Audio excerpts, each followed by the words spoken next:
Voilà. Que Dieu soit béni.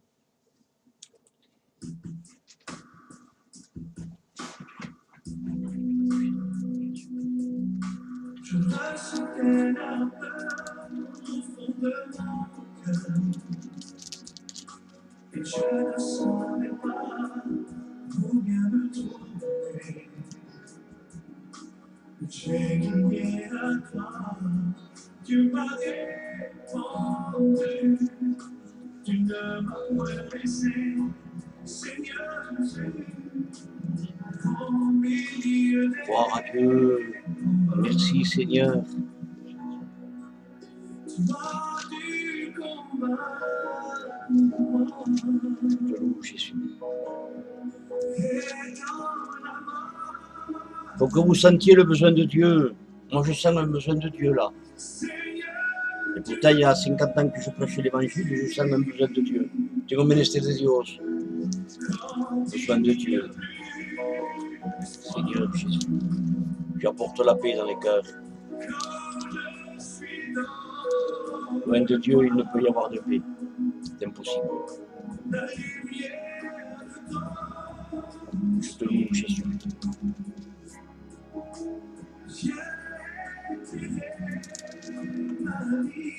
Merci, mon Seigneur et mon Dieu.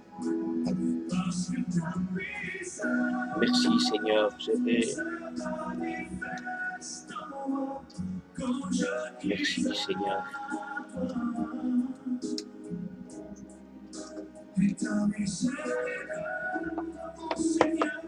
Je t'en supplie, Jésus.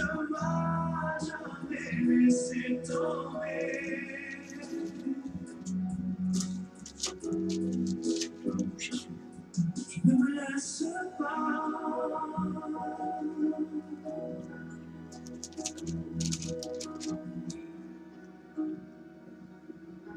Je te loue, Jésus. Mon âme te bénit, Père. Je ressentais la peur au fond de mon cœur et je ne savais pas où bien me tourner. Et j'ai crié à toi, tu m'as répondu, tu ne m'as pas laissé, Seigneur Jésus, au milieu des combats.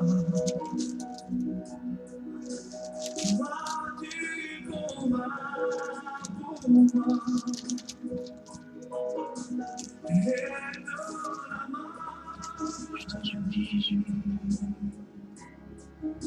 Seigneur, tu me guéris, Je te loue, Jésus. parce que ta puissance se manifeste en moi quand je crie à toi. Et ta miséricorde, mon Seigneur, ne m'a jamais laissé Je te loue, Seigneur. Mon âme te bénit, Père. au milieu des combats. Seigneur, au milieu des combats, Toi du combat pour moi, je te loue, Jésus. et dans la maladie. Damos gracias, Señor, te alabamos, Padre. Seigneur, tu me guéris, parce que ta puissance se manifeste en moi quand je crie à toi. Et ta miséricorde, mon Seigneur, ne m'a jamais laissé tomber. Je te loue, Jésus. Au milieu des combats, tu ne me laisses pas. Au nom de Jésus. Que Dieu soit béni. Que Dieu soit béni. Mon âme te bénit, Père. Te rends la gloire qui t'est due. Tu es digne. Il y a notre cantique, mon frère. Hein? Un autre, il a fait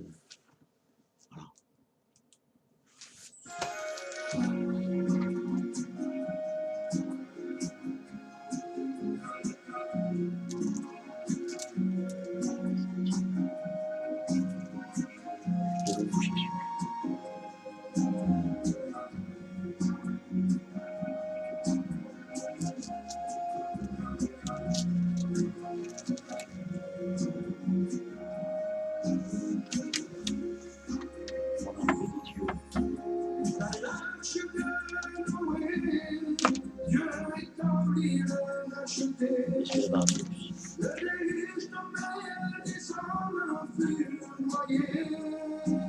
Oui, Seigneur.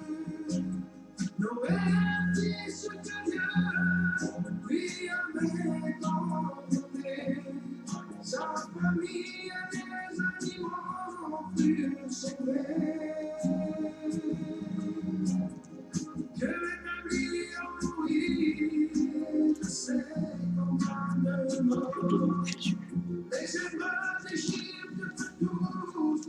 Gloire à toi, Seigneur, que ton nom soit béni, Jésus. Au nom de Jésus. Alléluia, Jésus.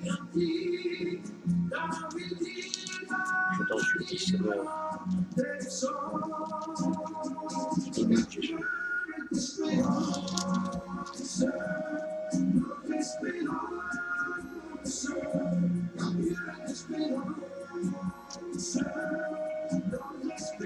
Oui, Seigneur, que ton nom soit béni, Père. C'est vrai, Seigneur.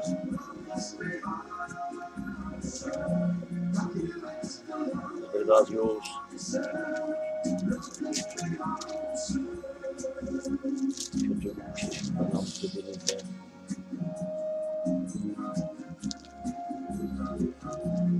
Je te loue, Jésus.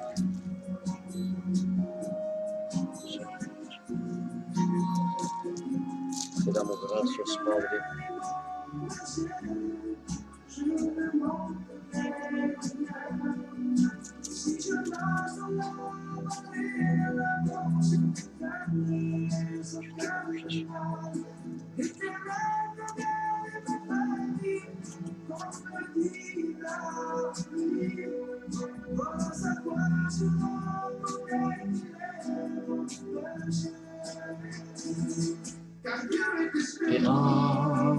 Jésus. Espérance. Je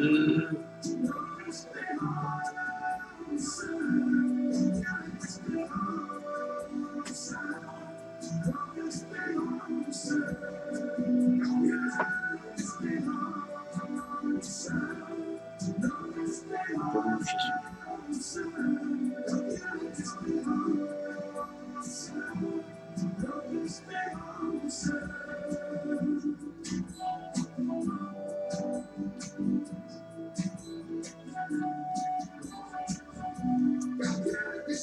C'est vrai, Seigneur.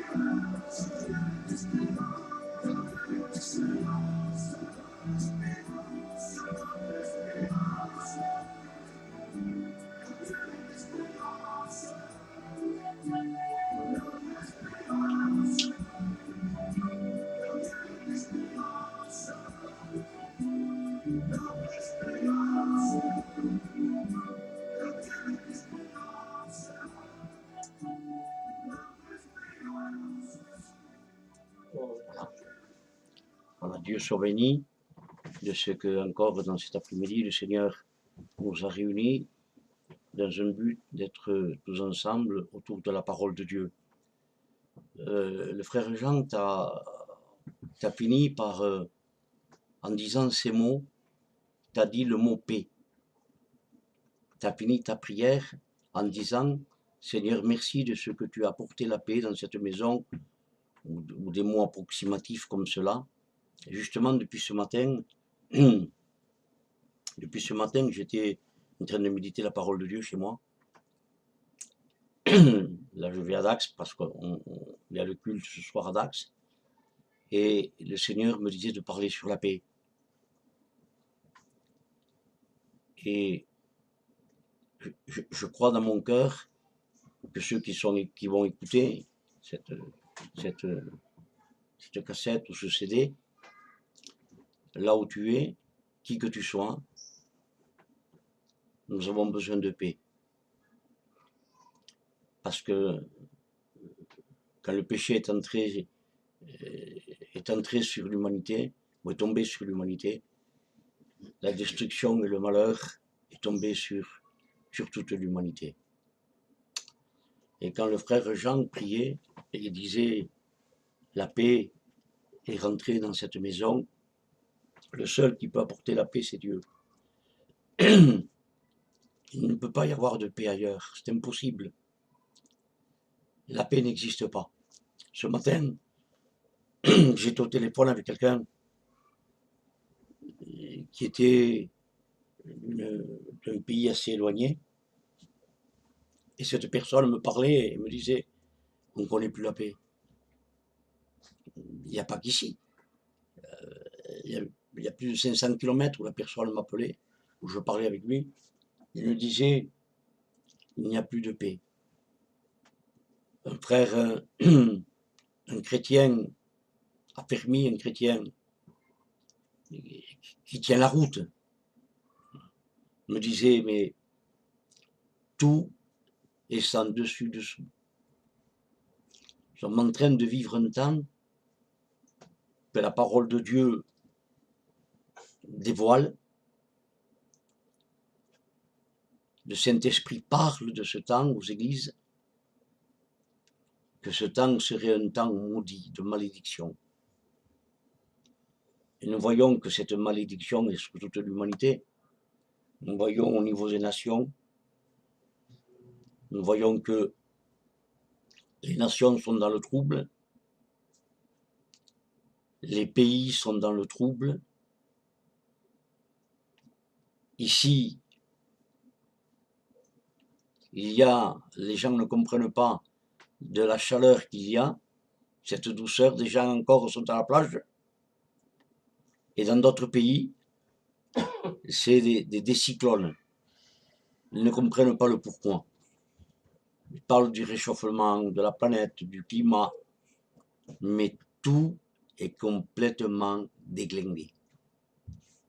Tout va mal. Les hommes essayent, par des belles paroles, les hommes essayent de régler les situations, mais si Dieu n'y est pas, si Dieu n'est pas dans une vie, ta vie est une tornade. Si Dieu n'est pas dans ma vie est faite de peine. On ne peut trouver ailleurs que dans l'évangile la paix. C'est impossible. Les gens courent, c'est plus une exhortation qu'un enseignement. Les gens courent pour connaître leur avenir. Ils vont vers des voyants, vers des tireuses de cartes. Les autres vont lire l'horoscope parce qu'ils veulent savoir quel est le bonheur qu'ils vont avoir demain. Tous sont à la recherche de quelque chose parce qu'ils sont insatisfaits et parce qu'il n'y a pas de bonheur. Je l'ai dit souvent de fois, j'avais écouté une fois cet homme, ce chanteur, Johnny Hallyday, dire ces mots. Il n'y a pas très longtemps de ça, il y a 4, 5 ans, 6 ans. Quelqu'un lui disait, mais Johnny, vous avez connu le bonheur? Il disait, je ne connais pas le bonheur. Je ne sais pas ce que c'est. Ah, j'étais là à l'écoute du Seigneur Jésus. Une fois aussi, j'ai entendu Alain Delon dire ces mots à la radio où il pouvait dire que lui aussi ne connaissait pas la paix ni le bonheur. Il est impossible qu'il y ait un bonheur dans un cœur qui n'a pas fait la paix avec Dieu. Le péché a apporté la destruction complète sur toute l'humanité. Il n'y a pas un coin de la planète Terre où il n'y a pas une guerre. Il n'y a pas un coin. Il ne peut y avoir de paix.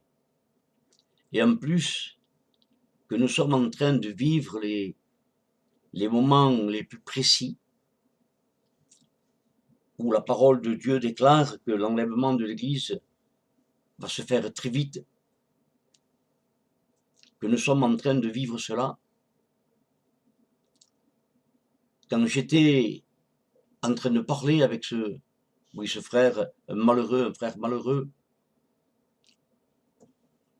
les foyers vont mal, et il me disait, je suis malheureux, mon foyer va mal, tout va mal, et je suis complètement malheureux dans l'état où je suis.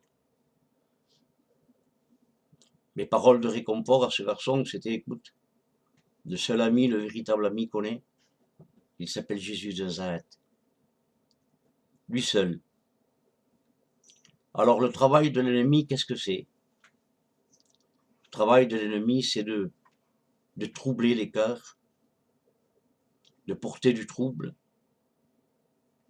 Le travail de tous les mauvais esprits, de tous les démons, c'est de séparer les gens de Dieu et d'apporter le trouble dans les cœurs. Et je voudrais, quand Jean a parlé de paix, dit Seigneur, tu parles. Tu m'as dit ce matin de parler sur la paix. La paix, c'est... Vous savez, on manque de tranquillité aujourd'hui. Hein. Les gens manquent de tranquillité. On a peur du lendemain. Les uns, c'est parce qu'ils pensent que ils n'ont plus avoir de travail. Les autres, c'est parce qu'ils ont peur de la maladie. Ou les autres, c'est parce qu'ils passent malheureusement dans la maladie.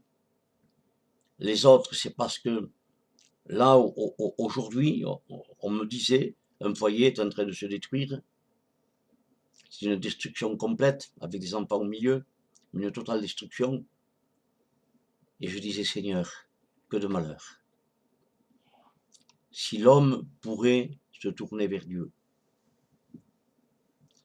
si l'homme sentirait le désir de Dieu dans sa vie, alors ma prière est celle-ci. Je disais, Seigneur, apporte dans nos cœurs ce désir de vouloir t'aimer.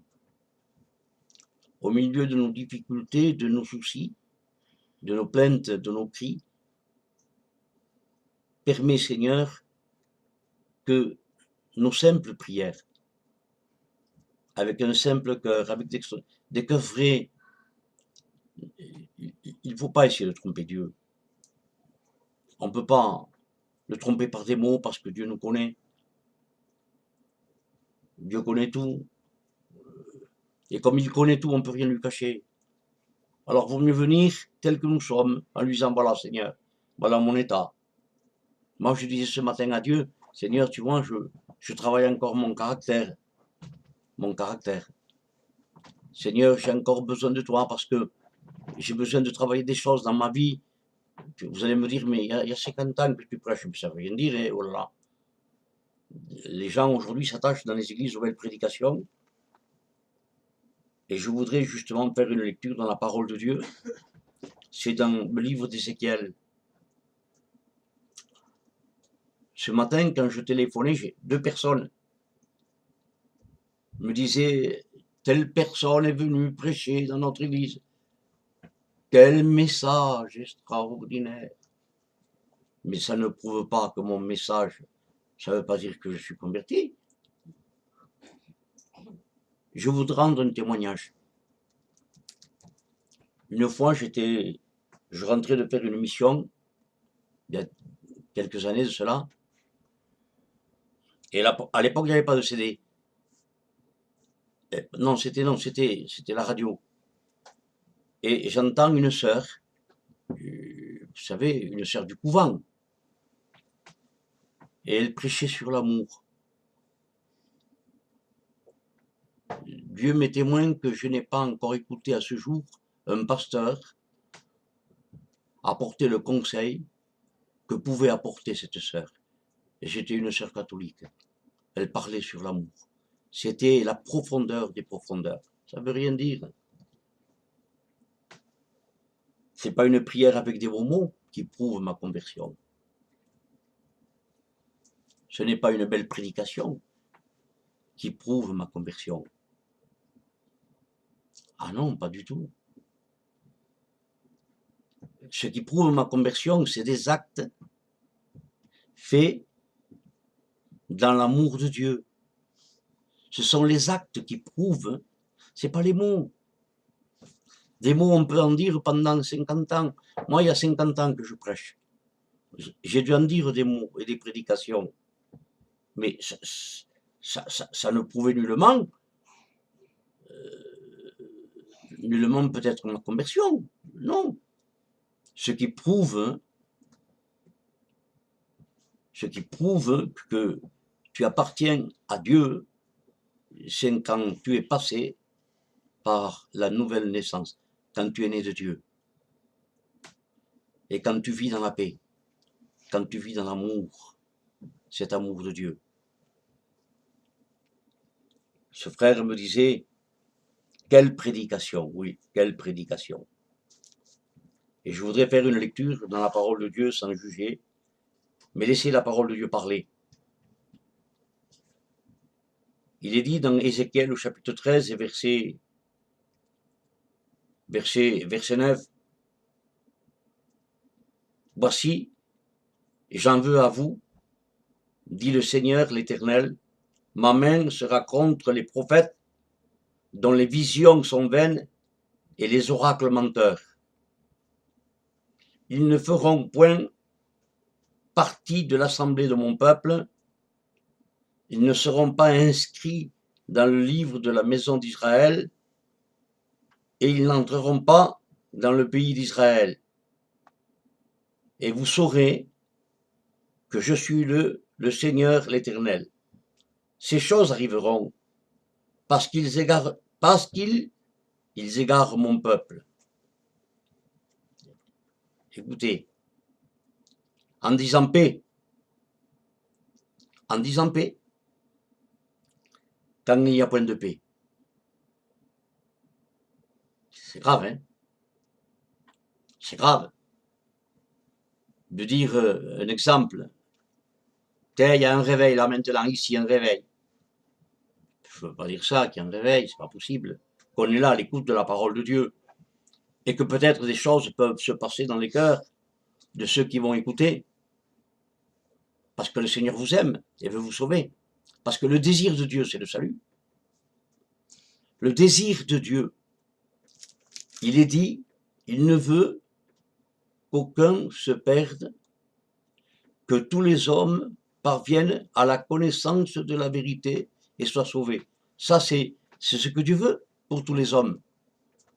C'est le désir de Dieu, que tous les hommes soient sauvés. L'homme a le droit de refuser d'être sauvé. Tu as le droit. Tu as le droit de me recevoir dans ta maison, tu as le droit de me mettre dehors si tu veux. Tu as le droit de le laisser rentrer dans ta vie. Mais jamais Jésus va forcer la porte. Hein. Jamais Jésus va forcer la porte pour rentrer. Non, non, non, non, non. Jamais, jamais, jamais, jamais. Il te dit que tu es perdu. Il te dit que tu ne peux pas avoir la paix. Il te dit que tu es condamnable au plus haut point, parce que la Bible dit que nous sommes pécheurs et privés de la gloire de Dieu, et que sans le pardon et la réconciliation avec Dieu, par la croix, par Jésus, il est impossible que tu sois en paix avec Dieu. Et là, nous voyons que Dieu va parler et va dire, en disant paix, quand il n'y a point de paix, et mon peuple, il va dire, et mon peuple bâtit une muraille, et eux, ils la couvrent de plâtre. C'est grave, hein? Comme maintenant, moi, je vais apporter une solution à quelqu'un, et dans la solution que je vais apporter, il n'y a pas de vérité. Dans la solution que je vais apporter des mots humains, mais sans le spirituel, sans la vérité de Dieu. Où il n'y a pas la vérité de Dieu, il n'y a pas Dieu. Parce que le mensonge peut bâtir un temps, mais c'est bâtir et arranger avec du plâtre. On ne peut pas dire paix s'il n'y a pas de paix. On ne peut pas dire qu'il y a un réveil dans l'église s'il n'y a aucun réveil. Il faut être honnête. Soyons honnêtes, on ne vit pas un temps de réveil. Puisque Dieu l'a dit dans sa parole, que nous vivons des temps où l'amour du plus grand nombre se refroidira. Il n'a pas dit qu'il y aurait un réveil. Mais il y a des gens honnêtes dans le spirituel qui savent assujettir leur cœur, se tenir humiliés devant Dieu et savoir reconnaître ce qu'ils sont devant Dieu. Dieu aime un homme et une femme qui savent reconnaître leur état. Le Seigneur veut bénir. Le désir de Dieu, c'est d'apporter la vie dans ton cœur. Mais surtout, comme j'ai dit au départ, le pourquoi je dis ça ici ce soir, ou pourquoi je le dis à ceux qui vont écouter, Dieu a horreur du mensonge. Dieu a horreur qu'on puisse... On ne peut pas le charrier à Dieu. On peut charrier les hommes, mais pas Dieu. On peut jouer avec quelqu'un, mais pas avec Dieu, on ne peut pas, c'est impossible. Et là, nous voyons et nous lisons ensemble en disant paix quand il n'y a point de paix. Et mon peuple bâtit une muraille et eux, ils la recouvrent de plâtre. Dis à ceux, vous écoutez, dis à ceux qui la couvrent de plâtre qu'elle s'écroulera. Vous comprenez? On ne peut pas apporter quelque chose, mettre du plâtre sur un mur, et il va dire le mur va s'écrouler. Vous dites qu'il y a la paix, il n'y est pas. Restons dans la pureté de Dieu. Restons dans la parole de Dieu. La parole de Dieu déclare, Dieu ne veut pas la mort du pécheur. Il le dit. Mais il dit qu'il veut que le pécheur se repente, qu'il puisse s'humilier devant Dieu. Et quand tu passes par une vraie repentance, parce que tu sais la repentance, ce n'est pas simplement demander pardon à Dieu. Il y en a qui se trompent. On demande pardon aujourd'hui à Dieu et demain on recommence. Ça, c'est se moquer de Dieu. Vaut mieux rien dire que demander pardon à Dieu et demain recommencer. Ça, c'est se moquer de Dieu. C'est grave.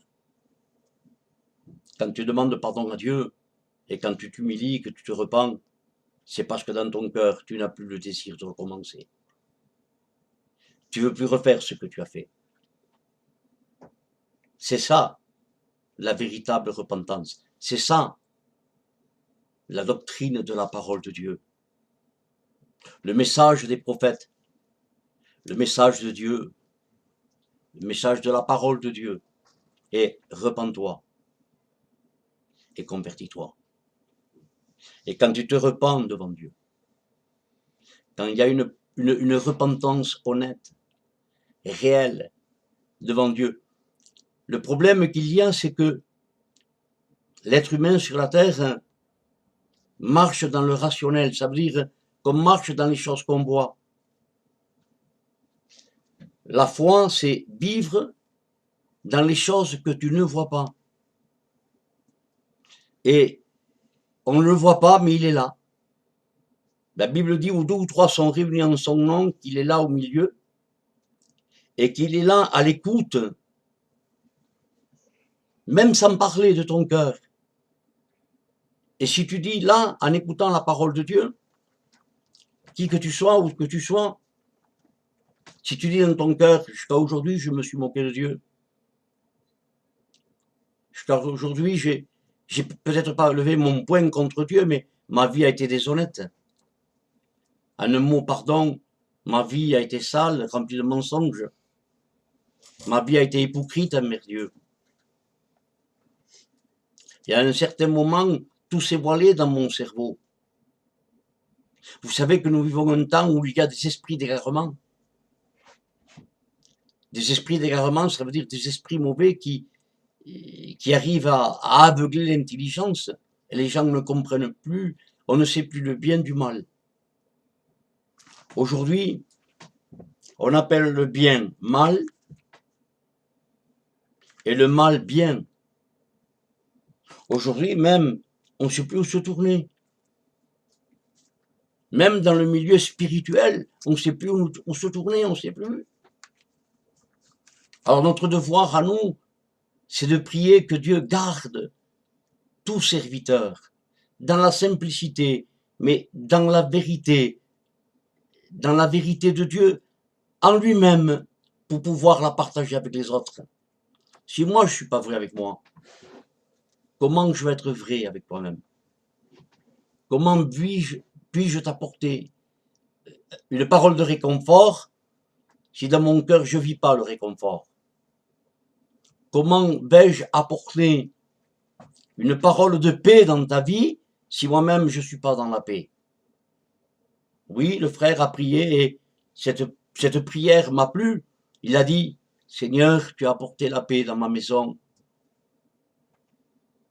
Tu sais quelle est la maison de Dieu, c'est ton cœur. Vous savez, la paix, vous avez vu, moi, souvent de fois, j'étais prêché à Biarritz, et l'hiver, on allait au bord, on regardait la mer, et on voyait ces vagues, vous savez, ces vagues remplies d'écume, la mer houleuse, et surtout quand il y avait du vent. Voilà un cœur sans Dieu. Ton cœur est une houle, est rempli d'écume, et il n'y a pas de paix dans ta vie. Il n'y a pas de paix, il y a des maisons où il n'y a pas la paix. Combien de personnes sont à la recherche de la paix et non pas la paix? Combien de personnes sont dans la souffrance, dans la tristesse, dans l'angoisse? Mais tu sais qu'avec Dieu, tout est rattrapable. Il y avait un cri, il y a un cri de la Bible, moi j'appelle ça un cri, où l'apôtre Paul va dire, nous vous en supplions, soyez réconciliés avec Dieu. Nous avons en nous la parole de la réconciliation. Mais réconcilier veut dire remettre ensemble deux personnes qui étaient en guerre. Mais il faut un centre. Il faut un centre pour réconcilier. Pour réconcilier deux personnes qui sont fâchées, qui sont devenues ennemies. Il faut qu'il y ait un centre milieu. Et vous savez quel a été le milieu, le centre? Ça a été la croix. C'était le seul moyen de pouvoir nous réconcilier avec Dieu le Père. Il a fait mourir son fils. Son fils est venu mourir sur la croix du Calvaire. Il est venu souffrir l'ignominie, les crimes, tout ce qu'il y avait de sale, il est venu le prendre sur lui. Vous savez, je suis en train de lire un livre fait par un homme de Dieu, parce que quand Jésus est venu sur la terre, il était divin et humain. Il était divin parce qu'il était le Fils de Dieu, et il était humain parce qu'il avait pris la nature de l'homme. Et quand il était à Gethsémane, il est dit à Gethsémane qu'il était en agonie. Vous savez ce que c'est l'agonie? C'est quand quelqu'un est en train de mourir et ce sont les derniers souffles. Et là, à Gethsémane, il était en agonie. Et des grumeaux de sang. Il versa des grumeaux de sang. Il a connu la peur au niveau humain, pas au niveau spirituel. Vous entendez ce que je dis? Je dis bien, il a connu la peur au niveau humain. Il a eu soif, il a connu la fatigue, il a connu les angoisses, il a connu l'abandon, Il a connu la faim, il a connu la soif. Et là, Gethsémane, il a connu la peur, mais dans un état humain, mais dans le spirituel, il n'a jamais connu la peur. Et quand tu es fort spirituellement, je me dis bien, c'est pas parce que tu es fort spirituellement que tu es plus fort que les autres. Quelqu'un qui est fort spirituellement est toujours au service des autres. Être fort spirituellement, ça existe. Il y a des gens forts spirituellement. Et bien ces hommes forts sont remplis d'humilité. Ce sont des hommes humbles. Ils sont simples. Ils sont à la compréhension des autres. Ils sont là pour aider les autres. Il y en a qui ferment les portes. Oui. Nous, les hommes, on ne peut pas fermer les portes. Le péché ferme les portes. Il n'y a que le péché qui ferme les portes. Il a fallu des années pour que je comprenne. Et aujourd'hui, dans ma vieillesse, bon, 68 ans, je sais pas, mais je comprends aujourd'hui ce que c'est la perdition de quelqu'un. Que tu vois quelqu'un devant toi et que cette personne que tu vois et que tu te dis en toi-même, cette personne n'a plus de salut, c'est grave. Hein. Il n'y a pas de choses plus graves sur la terre. Hein.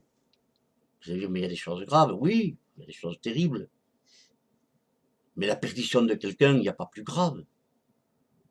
On n'a pas assez de mots pour exprimer cela. La gravité de la perdition d'une âme. Une âme qui va rentrer dans un lieu de tourment pour toute l'éternité. Toute l'éternité. Le mot éternité, je ne sais pas l'expliquer. Ça veut dire que dans 1000 ans, cette personne sera dans un lieu de tourment. Dans 1 milliard d'années, elle sera dans un lieu de tourment. Je ne sais pas ce que c'est 1 milliard d'années. Je ne sais pas. Je ne sais pas. 100 ans, je ne sais pas ce que c'est parce que j'ai que 68 ans, je ne sais pas ce que c'est. Vous comprenez? Mais quelqu'un qui rentre dans l'éternité, qui passe de l'autre côté, qui ferme les yeux sur cette terre et s'en va sans le salut de Dieu, c'est l'horreur des horreurs, c'est l'épouvante des épouvantes. C'est pour ça que nous devons prêcher l'évangile avec notre cœur, pas chercher des belles prédications, pas chercher des belles choses, dire aux gens tu es perdu et tu as besoin du sang de Jésus dans ta vie, tu as besoin du pardon de Dieu, tu as besoin de te réconcilier avec Dieu, tu as besoin de demander pardon à Dieu. Et là, quand le pardon vient dans une vie, quand vient le pardon, vient la vie. Quand vient le pardon, vient la paix. Cette paix de Dieu qui surpasse toute intelligence, dit la Bible. Toute intelligence. Hein. Tu peux réunir, depuis que le monde est monde, tous les cerveaux de tous les savants de la planète réunis. Il est dit que, et la paix de Dieu, qui surpasse toute intelligence, gardera vos cœurs et vos pensées en Jésus-Christ. Que c'est beau. Que c'est beau. Quand la paix vient dans une vie, quand le pardon descend dans un cœur, quand les chaînes tombent, quand les démons sont expulsés, quand le péché est effacé, quand la personne se repent, quand la personne demande pardon et reçoit l'esprit de la croix dans sa vie, quand la personne regarde Jésus mourir sur la croix et dit « Il est venu mourir pour moi ».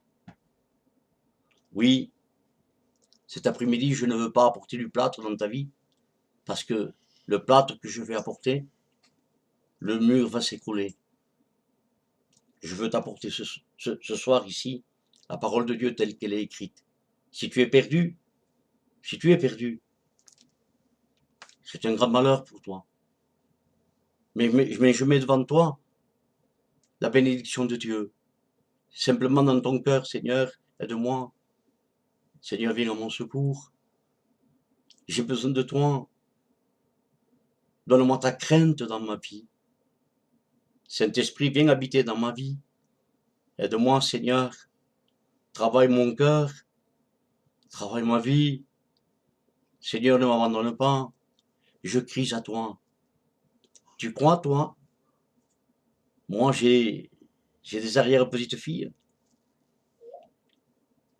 Et je vous dis devant Dieu, quand elles me demandent un bonbon ou quelque chose, vous croyez que je vais leur donner un caillou, une pierre, un serpent?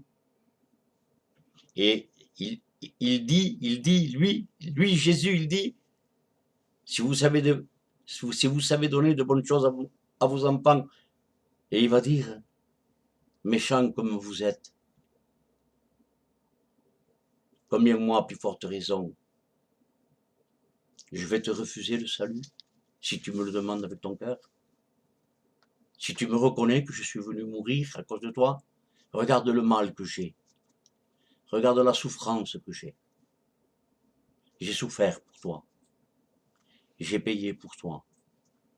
Oui, dans cet après-midi, en quelques secondes, la paix peut venir dans ta vie. Cette paix de Dieu, comme j'ai dit, qui surpasse toute intelligence. Si tu demandes pardon à Dieu dans cet après-midi,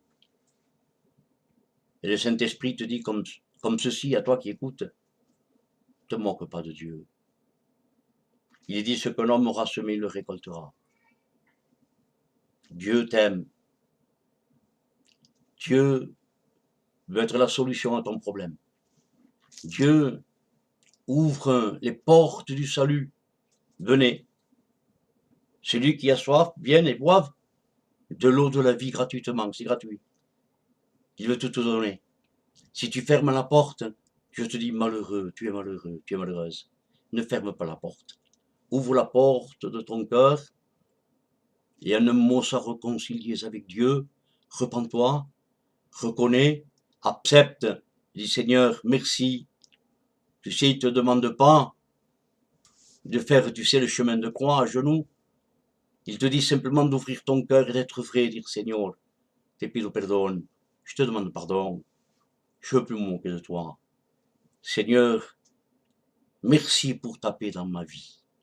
Merci Seigneur de ce que tu m'aimes. Merci Seigneur de ce que je veux ouvrir mon cœur. Merci Seigneur. On prie le Seigneur. Te louons Seigneur. J'ai besoin de toi, moi. Que celui qui veut dire comme moi le fasse. Moi je le fais, pardon Seigneur. J'ai besoin de toi. J'ai besoin de tes moments. J'ai besoin de bonheur. Davantage travailler pour toi. D'aimer davantage les âmes. Seigneur, regarde ici ceux qui écoutent.